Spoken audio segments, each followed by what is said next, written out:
If I'm adding any value, helping you learn, please do me one big favor, drop a rating and review on whichever platform you listen to. I appreciate you. Thank you so much. I hope you're having a wonderful day. We're going to start with the self-image.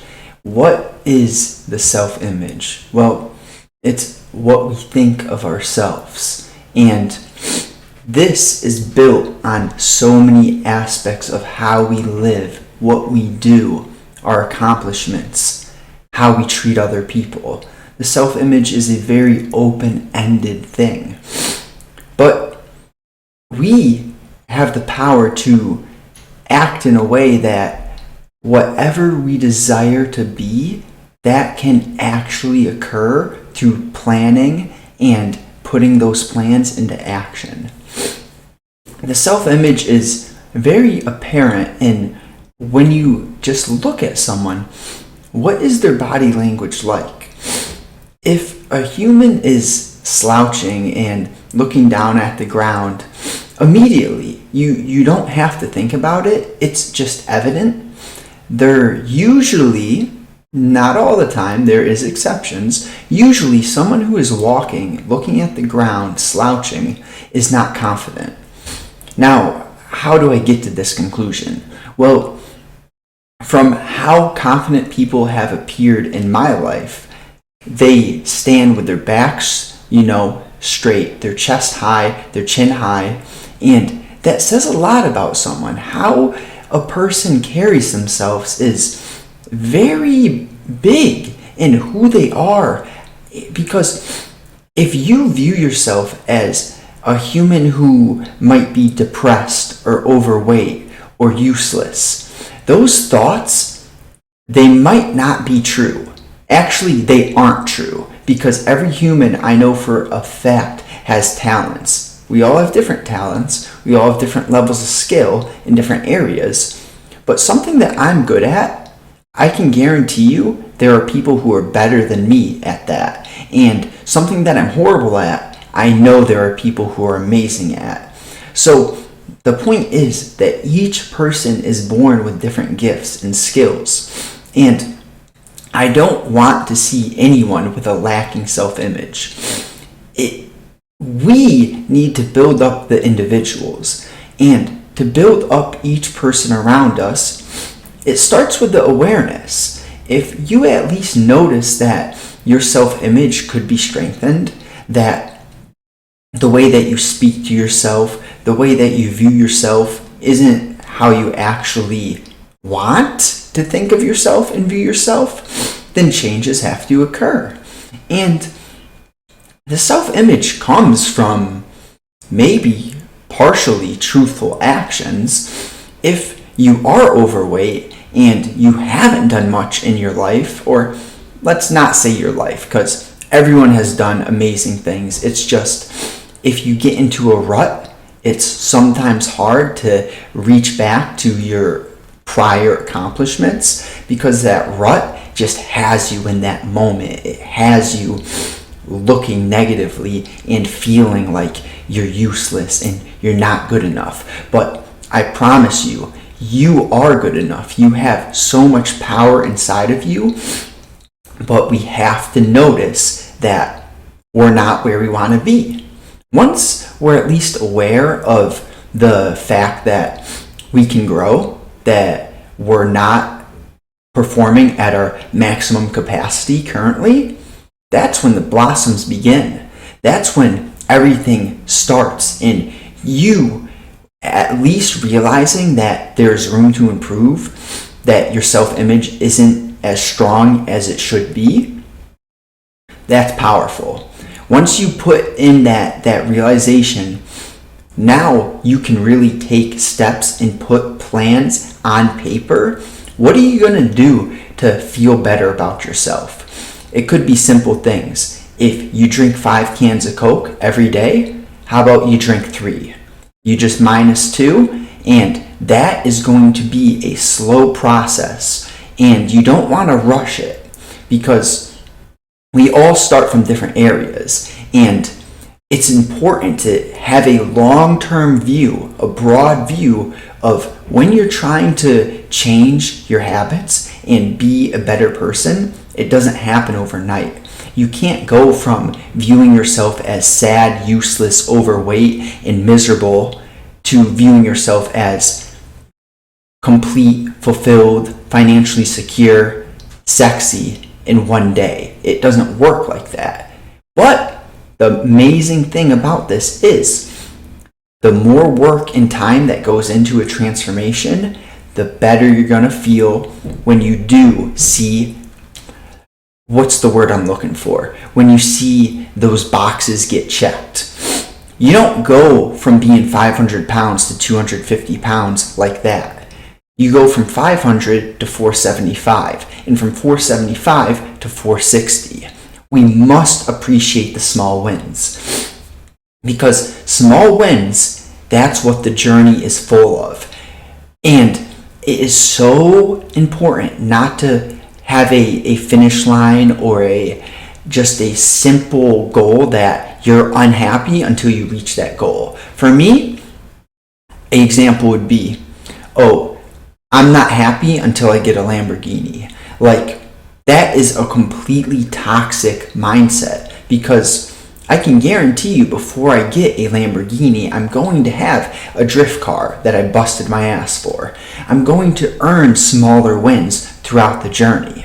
So the power in being aware and noticing your self-image, noticing the smaller wins, noticing how simple acts of avoiding that Coke and going from 5 to 3 Cokes, those wins compound, and you're going to become such a better, stronger person when you shift your mindset to talk to yourself in a positive, healthy, reinforcing manner.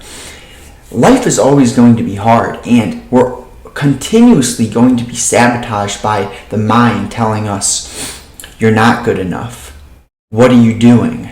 Just criticisms, because you are your biggest enemy, and you are the one who's going to have the most impact on your life. No one else can change your life like you can.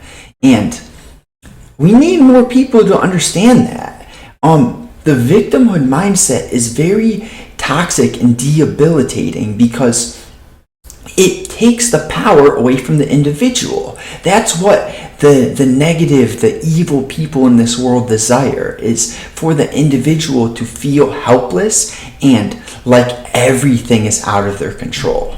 So I'm not saying that everything is in your control, not at all. But what can we do today, tomorrow? What small steps can we take to make ourselves personally feel better, to strengthen the self-image? Well, it has to be the simple appreciation of the small wins. And the small wins can be very simple. Whether you're not used to going outside, getting sunlight, and going for walks, let me tell you, it might sound like something that is some woozy bullshit, like get some sunlight, look at birds, and be a tree hugger. I'm not saying go hug trees, but what I am saying is you need sunlight to feel better. You need fresh air to feel good. You need to move your body to feel good.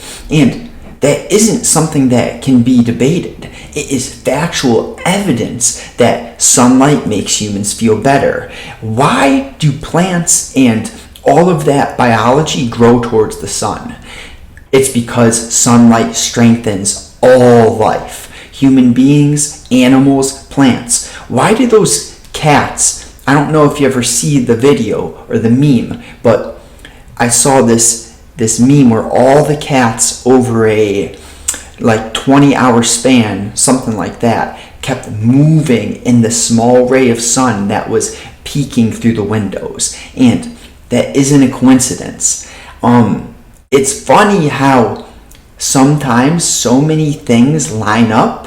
It's no longer a coincidence. But people don't notice these things because they're not even aware and paying attention to the simple coincidences. So it's truly our job to at least be aware, to notice areas of lack. And lack is horrible in all aspects of life. Whether you lack the confidence, you lack the strength, you lack the ability to say no, you lack kindness, you lack financial freedom, all of these areas are going to cause issues if you're in lack. So our big job or big question has to come from what areas am I most lacking currently, and what areas am I actually doing well at? Because you can take aspects of, if you're doing good in a certain portion of your life, it might be because you're following specific principles that are guiding you. And for example, let's say that you have a bad spending habit and you're not good at saving money, but your relationships are flourishing. You're kind, you're loving, you're a good listener, and you're helpful. All of these aspects go into a flourishing relationship. So what aspects need to be in your financial saving or financial freedom to help you achieve your goals? It's all about principles and guidelines and general things that the human can do. So it comes with the awareness. If I'm spending a bunch of money on things that are not even helping my health, and maybe let's go to the next step, the things I'm buying are actually hurting me. You're buying ice cream, you're buying Doritos, you're buying sugared up soda. First of all, you're wasting your money by doing that. And second of all, you're killing yourself. You're slowly killing your body and creating bad habits over time. So this goes into having a long-term view on everything, to understand the broader picture, not to just look at, the thinnest area is I buy a Coke, I drink a Coke, Coke tastes good. The second area is I buy a Coke, I drink a Coke, I spent money on the Coke. The third area is buy a Coke, drink a Coke, spent money on a Coke, it's not healthy for me, and it's slowly killing me, etc. So you need to look at the deeper issues, look at things not just at a base level, but actually take step 2 and 3 and step 4. Look at how a decision or a action is really going to affect your future.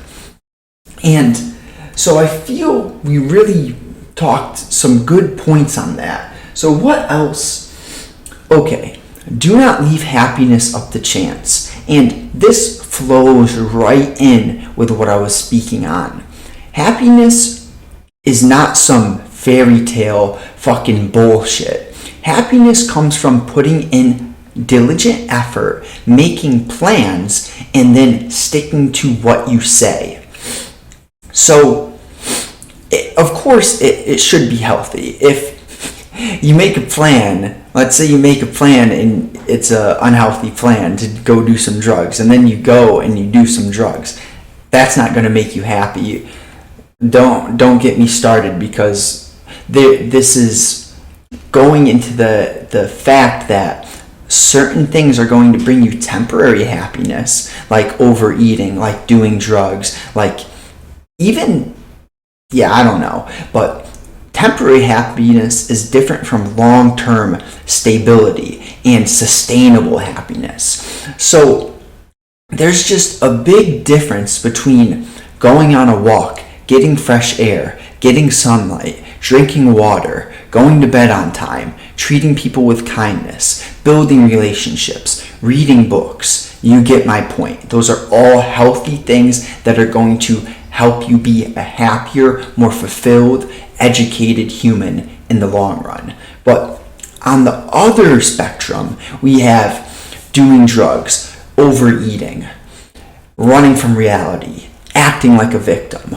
All of those things are so much further on the other end of the spectrum that they might give you some temporary happiness. It might feel good, but believe me, it is destroying you as a person, destroying and attacking your mindset and brain. So to make a what's the word? To at least understand that happiness is two-toned. You have temporary and you have sustainable happiness. What do you want? And I'm sure everyone wants sustainable happiness. That's why I'm talking, because I've realized that, oh wow, things that made me happy temporarily really kind of destroyed my mindset and put me into a deep, dark place in my life. So maybe I could help some other people by sharing what actually happens when you think that these temporary aspects of life are sustainable, but they're not at all sustainable. They're actually debilitating and they're attacking you in all areas of your life. And that's hard to come to realize, because in temporary happiness, it seems like everything's good until you get to the end. You get to a point where you're like, wow, this really isn't helping me anymore, and it's actually just hurting me. And that's a hard conclusion to come to, but it should be the conclusion that most people come to when you're abiding into temporary things that are just unhealthy and wasting your money and not helping you learn.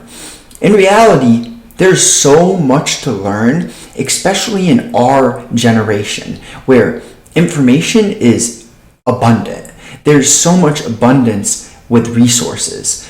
We can simply hop on YouTube and learn from people who literally have millions of dollars, who have lived healthy, happy lives. And they're at the point where all they want to do is share experiences and try to help the younger generation, which is just beautiful. So I don't think we have much time to spend being victims. I'm not saying that bad things don't happen and people don't get unlucky, but when something out of your control happens and it's not a good scenario, the mindset needs to be, what can I do to solve this? How can I have the mindset of a solution human rather than complaining and, oh, woe is me, life is so hard.